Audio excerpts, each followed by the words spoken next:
Hello दोस्तों, स्वागत है आपका अपने यूट्यूब चैनल पर। और आज हम लेकर आए हैं टॉप मोस्ट एमसीक्यूज अरावली पर्वतमाला से संबंधित। और ये आपको लाभदायक रहने वाले हैं RPSC REET LDC level assistant जैसे एग्ज़ाम्स के लिए। और मैं दावा के साथ ये कह सकता हूँ कि कुछ प्रश्न आपने पहली बार देखे होंगे। तो चलिए बिना समय गवाए स्टार्ट करते हैं आज का पहला प्रश्न। इनमें से कौन से कथन सही हैं या कौन सी कथन सही हैं? अरावली का विस्तार दिल्ली से गुजरात तक है। गुरु शिखर इसकी सबसे ऊंची चोटी है। गुरु शिखर माउंट आबू में स्थित है। इसकी ऊंचाई 1722 फीट है। और आपके सामने विकल्प दिए हुए हैं। 1, 2, 3 सही है, 1, 2, 4 सही है, सी 2, 3, 4 सही है, या सभी सही है। तो आप साथ साथ जवाब देते जाइए और लिखते जाइए, और आपके जवाब कमेंट बॉक्स में दीजिए कि कितने क्वेश्चन आपके सही होते हैं, क्योंकि आपने ऐसे क्वेश्चन पहले कभी नहीं देखे होंगे। तो चलिए, अरावली का विस्तार दिल्ली से गुजरात तक है, बिल्कुल सही है। गुजरात के पालनपुर जो शहर है वहाँ से ही अरावली पर्वतमाला शुरू होती है और दिल्ली तक फैली हुई है। तो पहला स्टेटमेंट सही हो जाता है। गुरु शिखर इसकी सबसे ऊंची चोटी है, बिल्कुल ये भी सही हो जाता है। गुरु शिखर माउंट आबू में स्थित है, ये भी सही हो जाता है, क्योंकि गुरु शिखर माउंट आबू में स्थित है और गुरु शिखर माउंट आबू दोनों ही सिरोही ज़िले में आते हैं। इसकी ऊंचाई 1722 फीट है। तो दोस्तों 1722 तो सही है, लेकिन फिट नहीं है, मीटर है। क्या है? 1722 मीटर है। तो चौथा ऑप्शन हमारा यहाँ गलत हो जाता है। और चौथा ऑप्शन यदि गलत हो जाता है तो हमारा बी सी डी तीनों ही ऑप्शन गलत हो जाते हैं।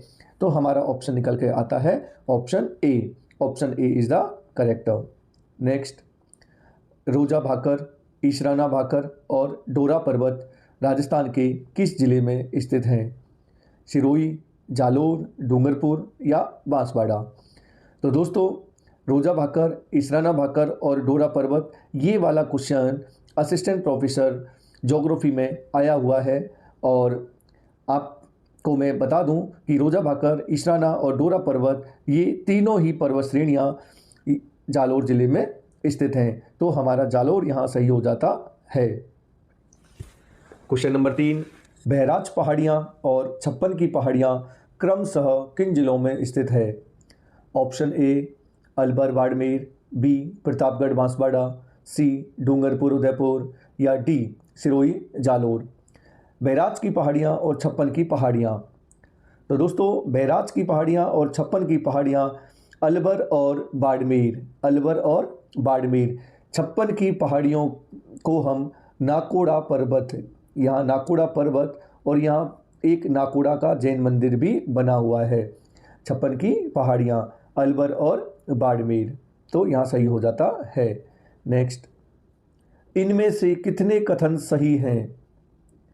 अरावली पर्वतमाला पश्चिमी राजस्थान में वर्षा को प्रभावित करती है। यह मानसून पवनों को पूरी तरह रोक देती है। इसके पश्चिम में मरुस्थल पाया जाता है। इसके पूरब में अधिक वर्षा होती है। विकल्प 3 स्टेटमेंट सही है, या 4 कथन सही है, या 1 सही है, या 2 सही है। देखिए, इस प्रकार के क्वेश्चन ही आजकल देखने को मिलते हैं। मैं थोड़ा सा यहाँ रफली एक मानचित्र बनाने की कोशिश करता हूँ। अच्छे से तो नहीं बनेगा, लेकिन समझ में आ जाएगा। अरावली पर्वतमाला का विस्तार इस प्रकार से है। अरावली पर्वतमाला पश्चिमी राजस्थान में वर्षा को प्रभावित करती है। बिल्कुल पश्चिमी राजस्थान में इस क्षेत्र में बरसात नहीं होती है। यह मानसूनी पवनों को पूरी तरह रोक देती है। तो मानसूनी पवनों के तो ये समानांतर रहती है। मानसूनी पवनें तो बिना किसी टकराहट के सीधे इसके समानांतर निकल जाती हैं। तो ऑप्शन जो 2 है ये हमारा गलत हो जाता है। इसके पश्चिम में मरुस्थल है। बिल्कुल ये जो भाग है अरावली पर्वतमाला का, ये जो भाग है अरावली पर्वतमाला का, ये पश्चिम है, ये मरुस्थल है, और ये पूरब जो भाग है इसमें अधिक वर्षा होती है। तो 3 और 4 यहाँ सही हो जाते हैं। तो ऑप्शन हमारा जो ए है, 3 कथन यहाँ सही है। तो ऑप्शन ए हमारा राइट हो जाता है। क्वेश्चन नंबर 5, इनमें से कितने कथन सही हैं? अरावली क्षेत्र खनिज संपदा से समृद्ध है। यहाँ तांबा जस्ता सीसा मिलता है। यहाँ केवल लौह अयस्क ही मिलता है। खनन यहाँ की प्रमुख गतिविधि है। विकल्प दिए हुए हैं नीचे, इन विकल्पों में से आपको बताना है कि कितने कथन यहाँ सही हो रहे हैं। 1 2 4 सही है, 1 2 3 सही है, या 2 3 4 सही है, या सभी सही है। दोस्तों मान लो आपको ये क्वेश्चन नहीं आता है और आपको अटेंड करना है, तो आप किस प्रकार से इस क्वेश्चन को अटेंड करेंगे। ये देखिए यहाँ तांबा सीसा जस्ता मिलता है, बिल्कुल सही बात है। यहाँ केवल लौह अयस्क ही मिलता है। तो दोस्तों देखो यहाँ केवल लौह अयस्क ही मिलता है। अगर आप इस स्टेटमेंट को सही मानोगे तो ये गलत हो जाएगा, और अगर इसको सही मानोगे तो ये गलत हो जाएगा। तो अपने आप ही हमारा आंसर निकल कर आ जाएगा। अगर आप 2 को गलत मानते हो, मान लो कि आपकी तरफ से अगर नहीं है तो 2 को गलत मान लिया आपने, तो 2 गलत होने पर तो 2 तो सभी में है, तो 2 तो गलत होगा ही नहीं। 2 इसमें भी है, 2 इसमें भी है, 2 इसमें भी है और 2 इसमें भी है, तो 2 तो गलत होगा ही नहीं, तो 2 तो यहाँ सही है। अब देखिए 3, यहाँ केवल लौह अयस्क मिलता है। यहाँ केवल, अब ये हमारा गलत मान लेते हैं, तो यहाँ ये गलत मान लिया। तो अब देखिए 3 इसमें भी आ रहा है, तो ये गलत हो जाएगा, ये गलत हो जाएगा, और 3 इसमें भी आ रहा है, तो हमारा ऑप्शन ए निकल कर आ जाता है। ऑप्शन ए यहाँ सही है। 1 2 4, क्योंकि यहाँ तांबा सीसा जस्ता मिलते हैं, केवल लोहा ही लोहा नहीं मिलता, क्योंकि यहाँ केवल दिया हुआ है, केवल दिया हुआ है। अगर यहाँ लोहा अयस्क भी मिलता है तो हमारे चारों स्टेटमेंट सही हो जाते, लेकिन यहाँ इसने ये केवल और ही, यहाँ केवल लौह अयस्क ही मिलता है, तो हमारा तीसरा कथन जो है वो गलत हो जाता है। तो इस प्रकार के क्वेश्चन आप थोड़ी सूझबूझ के साथ भी अटेंड कर सकते हो, और जो 100% सही होगा। चलिए नेक्स्ट, इनमें से कितने कथन सही हैं। अरावली जलवायु विभाजन में महत्वपूर्ण भूमिका निभाती है। यह पश्चिमी राजस्थान को शुष्क बनाती है। यह पूर्वी राजस्थान को आर्द्र बनाती है। यह पूरी तरह मानसून को रोक देती है। तो देखिए मैंने मैप थोड़ा सा वहाँ भी बनाया था, यहाँ भी थोड़ा कोशिश कर देता हूँ मैं। तो ये देखिए अरावली, और अरावली के इस पश्चिम भाग में मरुस्थल है और ये मैदानी क्षेत्र है। तो अरावली जलवायु विभाजन में महत्वपूर्ण भूमिका निभाती है, बिल्कुल सही है। पश्चिमी राजस्थान को शुष्क बनाती है, बिल्कुल सही है, ये बरसात को रोक देता है यहाँ पर। पूर्वी राजस्थान को आर्द्र बनाती है, बिल्कुल वर्षा यहाँ हो जाती है, और यह पूरी तरह मानसून को रोक देती है, तो ये हमारा गलत हो जाता है। क्योंकि मैंने आपको अभी थोड़ी देर पहले भी बताया है कि ये मानसूनी पवनों के समानांतर होती है, और यहाँ पर मानसूनी पवनें बिना किसी अवरोध के इसके साथ साथ समानांतर आगे निकल जाती हैं। तो हमारे यहाँ 3 सही हो जाते हैं। हमारे यहाँ ऑप्शन डी हमारा यहाँ सही हो जाता है। 3 सही है, 3 सही है। चलिए नेक्स्ट, कौन कौन से कथन सही हैं। अरावली पर्वतमाला राजस्थान के मध्य भाग से गुजरती है। यह राज्य के पश्चिमी भाग में स्थित है। यह पूरब और पश्चिम राजस्थान को अलग करती है। इसका विस्तार केवल राजस्थान तक सीमित है। दोस्तों अब आपको ये क्वेश्चन भी उसी प्रकार से अटेंड करना है। तो देखिए यह राज्य के पश्चिमी भाग में स्थित है, और यह पर्वतमाला राजस्थान के मध्य भाग से गुजरती है। तो देखिए या तो ये स्टेटमेंट सही होगा या ये स्टेटमेंट सही होगा, क्योंकि अरावली राजस्थान के मध्य भाग से गुजरती है या पश्चिमी भाग से गुजरती है, एक जगह से गुजर सकती है, दोनों तो गुजर ही नहीं सकती। अगर आपने स्टेटमेंट 2 गलत मान लेते हैं कि हमारा स्टेटमेंट 2 गलत है, तो 2 हमारा यहाँ भी आ रहा है और यहाँ भी आ रहा है और यहाँ भी आ रहा है, तो हमारा ऑप्शन ए निकल कर आ जाता है कि ऑप्शन ए ही होगा। क्योंकि जो स्टेटमेंट कथन 1 और 2 है, इन दोनों में से एक स्टेटमेंट सही होना है, विरोधाभासी हैं दोनों, या तो राजस्थान के मध्य भाग से गुजरेगी या राजस्थान के पश्चिमी भाग से गुजरेगी, दोनों जगह से नहीं गुजर सकती। और दोनों जगह से नहीं गुजर सकती तो मतलब 2 अगर यहाँ हम गलत मानते हैं तो हमारा आंसर निकल कर आ जाता है। ठीक है, तो इसका आंसर क्या होगा, यह राजस्थान के मध्य भाग से गुजरती है यह राजस्थान के पश्चिमी भाग में स्थित है, ये गलत हो जाएगा। यह पूर्व पश्चिमी राजस्थान को अलग करती है और केवल राजस्थान तक इसका विस्तार है, नहीं, गुजरात से लेकर और दिल्ली तक इसका विस्तार है। ठीक है, तो राजस्थान के अलावा ये गुजरात और दिल्ली में भी फैली हुई है। तो हमारा ऑप्शन ए सही हो जाता है। क्वेश्चन नंबर 8, निम्न में से कौन सी जोड़ी सही सुमेलित है? आपको बताना है कि सही सुमेलित कौन सी है। गुरु शिखर अजमेर, तारागढ़ उदयपुर, रघुनाथगढ़ सीकर, अचलगढ़ जयपुर। तो देखिए, गुरु शिखर जो है ये सिरोही में है,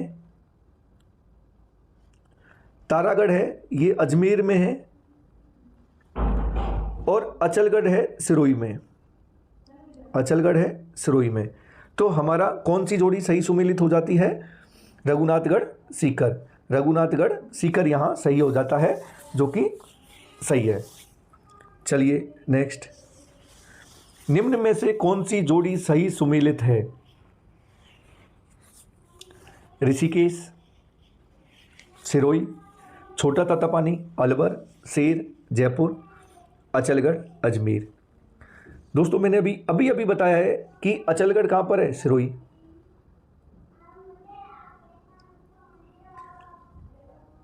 सेर कहाँ पर है? सिरोही। ऋषिकेश सिरोही।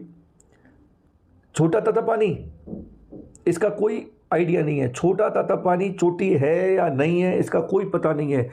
ये केवल आपको कंफ्यूज करने के लिए डाला गया है। ऐसे ऑप्शन आपको भी मिलते हैं, आप ये सोचते हो कि हमने ये नाम तो सुना ही नहीं है, क्या पता सही सुमेलित है या नहीं है। तो दोस्तों कुछ ऑप्शन कंफ्यूज करने के लिए ही होते हैं। इस क्वेश्चन में ये छोटा तातापानी अलवर ये केवल कंफ्यूजन वाला है। इस प्रकार की श्रेणी अरावली में होती है नहीं होती इसके बारे में कोई पता नहीं है, लेकिन इसका जो सही सुमेलित आंसर है वह है ऋषिकेश सिरोही। ऑप्शन ए हमारा यहाँ सही हो जाता है। चलिए, निम्न में से कौन सा कथन पूरी तरह सही है? ऑप्शन ए, सभी प्रमुख चोटियां माउंट आबू में स्थित हैं। सभी ऊंची चोटियां उत्तरी भाग में हैं। अधिकांश ऊंची चोटियां दक्षिणी अरावली में हैं। अरावली में ऊंचाई उत्तर की ओर बढ़ती है। दोस्तों इस प्रकार का क्वेश्चन देखिए, कंसेप्ट से भरा हुआ क्वेश्चन है। अगर आपका कंसेप्ट सही है, आपको अरावली का डीप नॉलेज है, तो इस प्रकार के क्वेश्चन आप अटेंड कर पाओगे, अन्यथा आपके यह आंसर गलत होने के पूरे चांस हो जाते हैं। चलिए कोशिश करते हैं। सभी प्रमुख चोटियां माउंट आबू में स्थित हैं। सभी ऊंची चोटियां उत्तरी भाग में हैं। अधिकांश ऊंची चोटियां दक्षिणी अरावली में हैं। अरावली में ऊंचाई उत्तर की ओर बढ़ती है। तो दोस्तों अरावली में ऊंचाई उत्तर की ओर बढ़ती नहीं है, कम होती है, तो ये तो गलत हो गया। सभी ऊंची चोटियां उत्तरी भाग में हैं, तो अगर कमी होगी तो उत्तरी भाग में तो सबसे ऊंची चोटियां नहीं होंगी। अब हमारे सामने निकल कर आता है सभी प्रमुख चोटियां माउंट आबू में स्थित हैं क्या? तो अरावली की जो सबसे ऊंची चोटी यहाँ है गुरु शिखर, सेर, अचलगढ़, चरगा। तो दोस्तों गुरु शिखर सिरोही में है, माउंट आबू में है, सेर माउंट आबू में है, अचलगढ़ माउंट आबू में है, देलवाड़ा भी माउंट आबू में है, लेकिन सभी नहीं है। सभी प्रमुख चोटियां माउंट आबू में स्थित नहीं है, तो ये स्टेटमेंट भी गलत हो जाता है। तो हमारा ऑप्शन क्या निकल के आता है? अधिकांश चोटियां दक्षिणी अरावली में ही हैं, चाहे वह उदयपुर हो चाहे सिरोही हो। अधिकांश ऊंची चोटियां दक्षिणी अरावली में हैं, जैसे गुरु शिखर, सेर, जरगा, अचलगढ़, देलवाड़ा, ऋषिकेश, ये समस्त जो चोटियां हैं ये दक्षिणी अरावली में ही स्थित हैं। तो हमारा ऑप्शन सी पूरी तरह से सही हो जाता है। नेक्स्ट, निम्न में से कौन सा विकल्प उत्तर से दक्षिण दिशा में अरावली की चोटियों का सही क्रम दर्शाता है? देखिए ऑप्शन दिए हुए हैं, अरावली की कुछ चोटियां दी हुई हैं और इन्हें हम सीक्वेंस में जमाना है उत्तर से दक्षिण की ओर। में इस प्रकार से उत्तर से दक्षिण की ओर जमाना है। रघुनाथगढ़, तारागढ़, जरगा, गुरु शिखर। देखिए उत्तर से दक्षिण हम जमाएंगे तो सबसे पहले हमें यह भी पता होना चाहिए कि ये प्रमुख चोटियां कौन से जिले में हैं, तभी हम इस प्रकार के क्वेश्चन को अटेंड कर पाएंगे।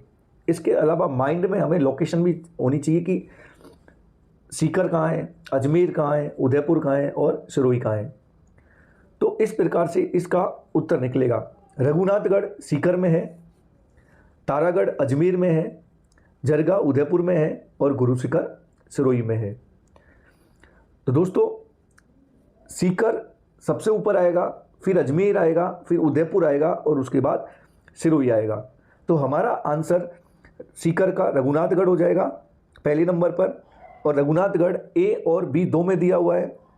उसके बाद तारागढ़ हो जाएगा अजमेर, क्योंकि मध्य राजस्थान में आता है अजमेर, और तारागढ़ रघुनाथगढ़ के बाद तारागढ़ ऑप्शन ए में दिया हुआ है।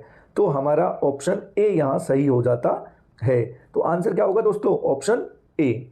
ध्यान रखना, ऑप्शन ए यहाँ सही हो जाएगा उत्तर से दक्षिण क्रम में। नेक्स्ट, निम्न में से कौन सा कथन सही है? देखिए बेहतरीन क्वेश्चन है। इस प्रकार के क्वेश्चन पूछे जाएंगे आपसे। अब वो जमाना गया जब टू द फैक्ट क्वेश्चन पूछे जाते थे। अब आपसे थोड़ा सा आपके दिमाग को चलाने वाले क्वेश्चन पूछे जा रहे हैं, और देखिए इस क्वेश्चन में आपका दिमाग जरूर चलेगा। निम्न में से कौन सा कथन सही है? तारागढ़ सबसे ऊंची चोटी है, शेर अचलगढ़ से ऊंची है, जरगा शेर से ऊंची है, अचलगढ़ सबसे कम ऊंचाई पर है। अब आपको इन सभी के बारे में पता होना चाहिए, तब ये क्वेश्चन आपका अटेंड होगा। तो तारागढ़ सबसे ऊंची चोटी है क्या? नहीं है। कौन सी है? गुरु शिखर है। अचलगढ़ सबसे कम ऊंचाई पर है क्या? नहीं है, क्योंकि अचलगढ़ तो ऊंची चोटियों में शामिल है, तो सबसे कम ऊंचाई पर तो संभव ही नहीं है। जरगा शेर से ऊंची है, जरगा शेर से ऊंची है। तो दोस्तों जो जरगा है इसकी हाइट 1431 है, और शेर की कितनी है? 1597। 1597, 1431 और 1597। तो दोस्तों जरगा शेर से ऊंची है क्या? नहीं है। ये भी नहीं है, ये भी नहीं है, ये भी नहीं है। तो हमारा क्या बचता है? शेर अचलगढ़, क्योंकि शेर की हाइट कितनी है? 1597। और अचलगढ़ कितने पर आती है? अचलगढ़ 1380 लगभग मीटर में है ये सभी हाइट। तो शेर अचलगढ़ से ऊंची है, ये बिल्कुल सही हो जाता है। तो देखिए इस प्रकार के क्वेश्चन पूछे जाएंगे आपसे। तो इस प्रकार के क्वेश्चन आपको मैं हर चैप्टर में से लेकर आऊँगा। इसके लिए आपको चैनल को सब्सक्राइब करना पड़ेगा। तो दोस्तों चैनल को सब्सक्राइब, लाइक और शेयर जरूर कीजिएगा। चलिए नेक्स्ट, निम्न में से कौन सा क्रम सही है? देखिए एक और बेहतरीन क्वेश्चन। अब हमें सबसे पहले तो ये निकालना पड़ेगा इस क्वेश्चन में कि ये क्वेश्चन जो पूछा गया है ये आरोही क्रम पूछा गया है या अवरोही क्रम पूछा गया है, क्योंकि हमें क्वेश्चन क्या दिया है? निम्न में से कौन सा क्रम सही है, केवल ये क्वेश्चन दिया हुआ है। अब हमें ये तो पता करना चाहिए कि ये आरोही पूछा है या अवरोही पूछा है। देखिए है ना बेहतरीन क्वेश्चन, कंफ्यूजिंग क्वेश्चन, आपको कंफ्यूज कर दिया इस क्वेश्चन ने। तो सोचो किस प्रकार का ट्रेंड रहने वाला है, और इस प्रकार के क्वेश्चन आपको आपके इसी चैनल पर मिलेंगे। चलिए अटेंड करने की कोशिश करते हैं। सबसे पहले हम आंसर देखने से पहले इनकी हाइट देख लेते हैं। देखिए तारागढ़, मैं यहाँ तारागढ़ को टी से मेंशन कर देता हूँ, टी, और इसकी हाइट है 870। उसके बाद लेते हैं हम जरगा, जरगा को जे से कर देते हैं, और जरगा की हाइट है 1431 मीटर लगभग। देखिए लगभग में चल रहा है सब कुछ। उसके बाद अचलगढ़, अचलगढ़ ए 1380, और फिर है शेर 1597। ठीक है, अब हमें ये देखना है क्या इधर से जा सकते हैं क्या शेर? तो देखिए दोस्तों शेर तो किसी ऑप्शन में नहीं है। अगर हम ऊंचाई अधिक से कम की ओर आएंगे तो ऐसा किसी ऑप्शन में नहीं है। मतलब शेर यहाँ नहीं दे रखा, इसका मतलब है कि हमें हाइट अधिक से कम में नहीं जाना, कम से अधिक की ओर जाना है, कम से अधिक की ओर जाना है। तो कम से अधिक की ओर जाएंगे तो सबसे पहले तारागढ़ आएगी और 870 के बाद आएगी अचलगढ़ 1380 और तारागढ़ के बाद अचलगढ़ ऑप्शन बी में दिया हुआ है। तो ऑप्शन बी हमारा यहाँ सही हो जाता है। दोस्तों बेहतरीन क्वेश्चन है ये। चलिए नेक्स्ट, गुरु शिखर की ऊंचाई कितनी है? और दोस्तों ये आपको इंच में बताना है। बहुत से दोस्तों ने इस प्रकार के क्वेश्चन पहली बार देखे होंगे कि क्या इंच में भी पूछा जा सकता है। तो दोस्तों पूछा जा सकता है, आरपीएससी आरएसएसएमबी कुछ भी पूछ सकती हैं। तो गुरु शिखर की ऊंचाई कितनी है इंच में? तो मैं यहाँ बता देता हूँ कि 1 मीटर में लगभग 40 एग्जैक्ट की बात करूँ तो 39.37 इंच होते हैं 1 मीटर में। और आप सभी को पता है दोस्तों कि अरावली 1722 मीटर ऊंची है। तो इसको गुणा इससे करना है हमें, 1722 गुणा 39.37, तो हमारा आंसर निकल कर आएगा 67,795 इंच। ऑप्शन डी हमारा यहाँ सही हो जाता है। चलिए नेक्स्ट, गुरु शिखर की ऊंचाई कितनी है ये बताना है बेटा फीट में। फीट, पहले वाला क्वेश्चन था इंच में और अभी वाला क्वेश्चन है फीट में। और दोस्तों ये तो मैं केवल गुरु शिखर से संबंधित क्वेश्चन लेके आया हूं इंच और फीट में। हो सकता है आपसे अचलगढ़ पूछ ले, शेर पूछ ले, इनको भी आप थोड़ा सा इंच और फीट में याद कर लीजिएगा। तो 1 मीटर में जो फिट होते हैं वे होते हैं 3.28 और इसका गुणा करना है हमारा 1722 से और गुणा करने के बाद लगभग आएगा 5650। पर दोस्तों 5650 तो यहाँ ऑप्शन में भी नहीं है, लेकिन 5640 है। तो क्या मान सकते हैं? बिल्कुल दोस्तों, लगभग 5650 अगर ऑप्शन में नहीं है तो ऑप्शन में तो हमारा यही सही होगा और सभी ऑप्शन इसके इर्द गिर्द ही हैं। तो दोस्तों ऑप्शन मिस्टेक है यहाँ पर। तो आप याद रखना 5650, लगभग 5650 फिट यहाँ हमारा आंसर होगा। तो दोस्तों ये थे आज के टॉप 15 MCQs जो केवल अरावली पर्वतमाला से संबंधित हैं। और यदि आपके अरावली पर्वतमाला से संबंधित कंसेप्ट अच्छे हैं और तो आपने ये 15 क्वेश्चन देखे होंगे, तो कमेंट बॉक्स में ये ज़रूर बताइएगा कि 15 में से आपके कितने क्वेश्चन सही हुए हैं और क्या आपने इस प्रकार के क्वेश्चंस का लेवल पहले भी देखा है या नहीं। कमेंट बॉक्स में ज़रूर कमेंट करिएगा। आपके कमेंट के इंतज़ार में। जल्द ही मिलेंगे अगली क्लास नए क्वेश्चंस के साथ। Thank you.